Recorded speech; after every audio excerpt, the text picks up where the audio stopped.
Hey, it's Doug with another 1-minute video. Hey, let's talk about garbage disposals. So you come back to Trilogy after a long summer off, and your garbage disposal doesn't work. So what's up with that? Under normal operating conditions, you should expect a garbage disposal to last anywhere from 8 to 15 years. But leaving them idle for 6 months can actually degrade them and cause them to rust and corrode.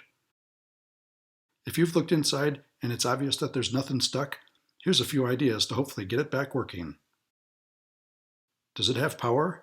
A breaker may have tripped while you were away. Push the red button on the bottom of the garbage disposal. There may have been an overload.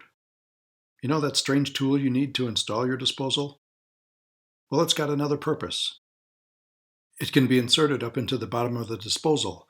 If the blades are seized up, you can use it to apply pressure to break it free. Before you attempt to do anything like this, though, make sure the power is shut off to the disposal. If you don't have a tool, you can use a 1/4-inch Allen wrench or a drill insert bit and a wrench to get the torque you need. When all else fails, you can use a dowel rod from up on top, but never put your hand into the disposal. Next time you head north for the summer, pour a 1/4 cup of vegetable oil down into the disposal and run it for a few seconds to lubricate the parts just before leaving. And when you return, everything should be good to go. And hey, if you like this video, subscribe to my YouTube channel and press the like button.